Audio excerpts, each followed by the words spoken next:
राम राम, नमस्ते सभी को। कैसे हो सभी?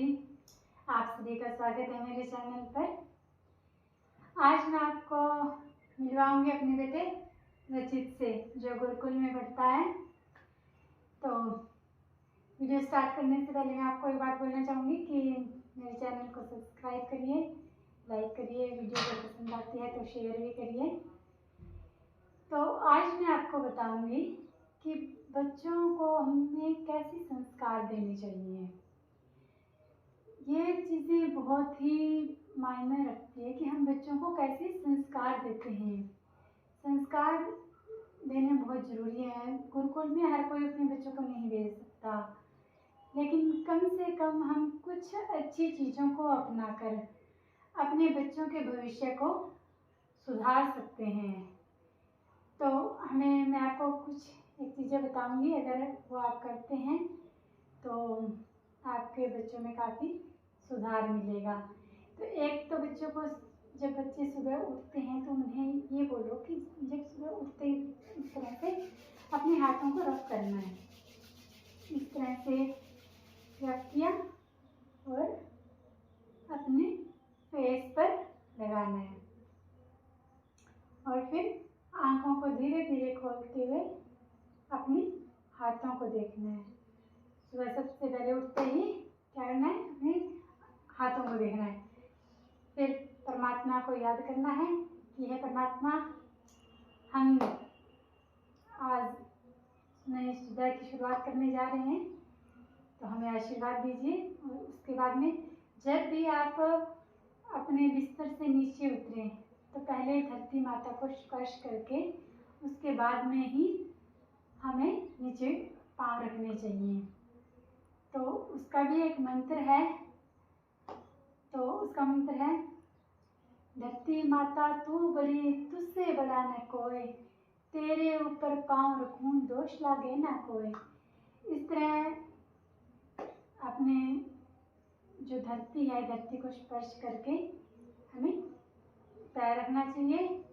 और बच्चों को आदत डालिए सुबह फ्रेश होने का, उन्हें पानी पिलाइए, फ्रेश हो जाए। उसके बाद में कुछ एक एक्सरसाइज बच्चों को जरूर करवाएं। शीर्षासन तो विशेष तौर पर बच्चों को करवाना चाहिए। उसकी मैं आपको अलग से वीडियो डाल दूंगी शीर्षासन की, तो आप वहाँ से देख लेना कि बच्चों को कैसे शीर्षासन कराया जाता है।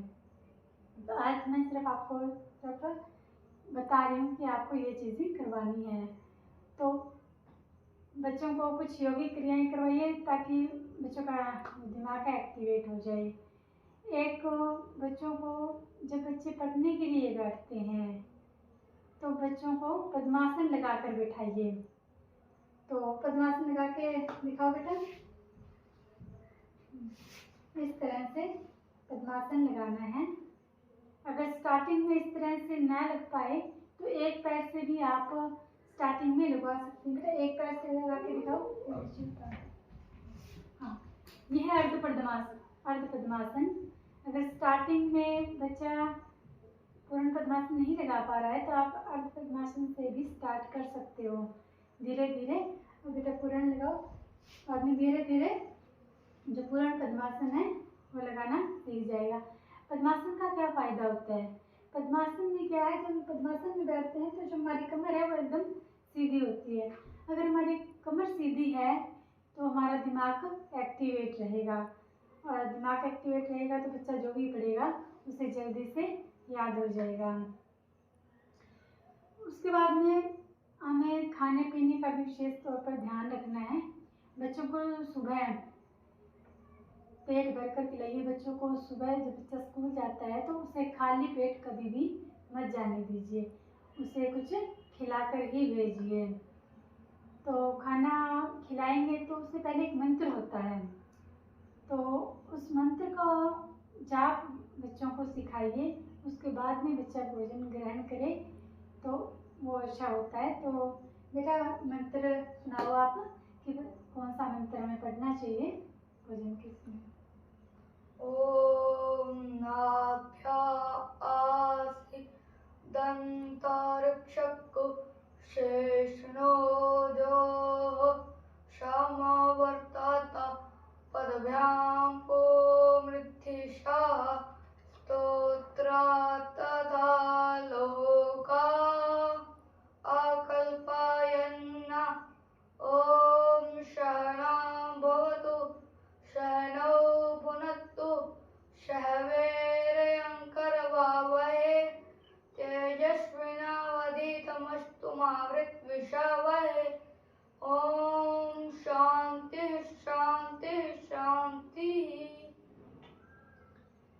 को सिखाइए कि इस तरह से बैठकर भोजन भी हो सके तो भूमि पर बैठकर ही करना चाहिए, तो ज़्यादा अच्छा होता है।